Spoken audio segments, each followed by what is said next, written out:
परः गुरु साक्षात् परं ब्रह्म तस्मै श्री गुरवे नमः। చంద్రుడు నాకు ఒక గురువు. శుక్లపక్షంలో చంద్ర కళలు పెరుగుతుంటాయి, కృష్ణపక్షంలో చంద్ర కళలు తరిగిపోతుంటాయి. చంద్రుడి కళలు పెరుగుతున్నాయి, చంద్రుడి కళలు తరుగుతున్నాయి, కానీ చంద్రుడికి మాత్రం ఏమీ దోషం రాలేదు. కళలకు పెరగడం తరగడం ఉంది.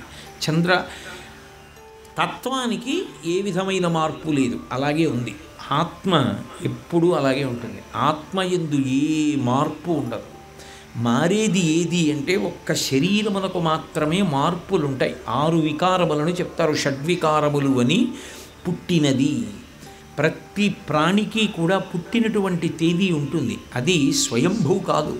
ఓ చెట్టు ఉందనుకోండి, దానికి ఓ పుట్టిన తేదీ ఉన్నది. ఎడం పక్కన పుట్టిన తేదీ ఉన్నది అంటే కుడి పక్కన దానికి మరణ తేదీ కూడా ఉంటుంది. వెళ్ళిపోవలసిందే. నిరాగార నివిష్ట పాంధుల క్రియన్ సంసార సంచారుల్ ఒత్తురు కూడి విత్తురు సదా సంగంబులి దొక్కచో సుల్పోయిడి త్రోవపోయను భవత్సు నుండు తల్లి మహాశూరుండాతడు తద్వియోగమునకు శోకింప నీకేటికి అంటాడు హిరణ్యకశిపుడు.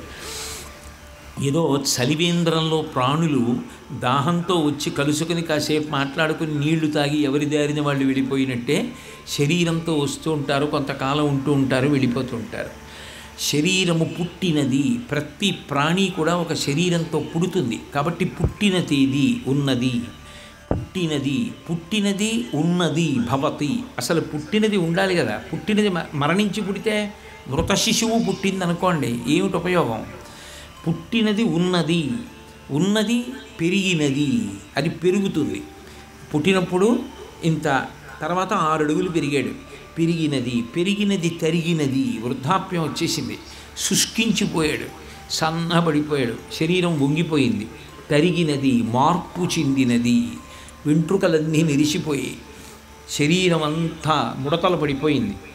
అంతకుముందు బాగా చూడగలిగేవాడు, ఇప్పుడు కళ్ళకి సులోచనాలు వచ్చాయి. మార్పు చెందినది, తరిగినది. బాగా శరీరం శుష్కించిపోతుంది, నశించినది. ఒకనాడ శరీరం పడిపోతుంది. ఏ పంచభూతాల్లోంచి వచ్చిందో ఆ పంచభూతాల్లోకి వెళ్ళిపోతుంది.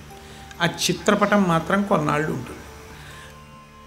కాబట్టి 6 వికారములు ప్రతి శరీరానికి ఉన్నాయి. ఆత్మకి ఆ వికారములు లేవు. అది ఎప్పుడూ అంతే, సాక్షిగా అలాగే ఉంటుంది. దానికి యవ్వనం, బాల్యం, వృద్ధాప్యం ఇవన్నీ ఉండవు. బాల్యాదిశ్యపి జాగ్రత్తాదిషు తథా సర్వాస్వస్థాస్యపి వ్యావృత్తా స్వనువర్తమానమహమిత్యం తస్ఫురంతం సదా స్వాత్మానం ప్రకటీకరోతి భవతాం యో భద్రయా ముద్రయా తస్మై శ్రీగురుమూర్తయే నమ ఇదం శ్రీదక్షిణామూర్తయే అంటారు శంకర భగవత్పాదులు దక్షిణామూర్తి స్తోత్రంలో. కాబట్టి నేను చంద్రుణ్ణి గురువుగా తీసుకున్నాను. వృద్ధి, క్షయము ఈ 2 శరీరానికి ఉన్నాయేమో కానీ లోపల ఉన్న ఆత్మకి లేవు. ఆత్మ అలాగే ఉంటుంది. అందుకే నాకు చంద్రుడు గురువు. చంద్రుణ్ణి చూసి శరీరానికి అన్వయం చూసి నేర్చుకున్నాను. అలాగే నాకు చాప గురువు. ఎందుకని? నాకు అంటే దత్తాత్రేయుల వారికి అని. వారిని చూసి అందరూ నేర్చుకోవాల్సిందే. చాపకి ఒక లక్షణం ఉంది, దానికి జిహ్వేంద్రియ లౌల్యం ఎక్కువ.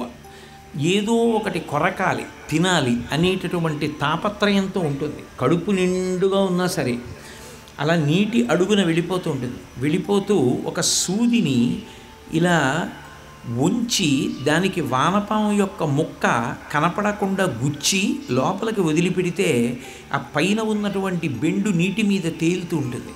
వెళ్ళిపోతున్న చేప కడుపు నిండుగా ఉన్నది వెళ్ళిపోవచ్చు కదా, వానపాము ముక్క అనుకుని దాన్ని ఒక్కసారి కొరికి వెడదామని చెప్పి దాన్ని కొరుకుతుంది.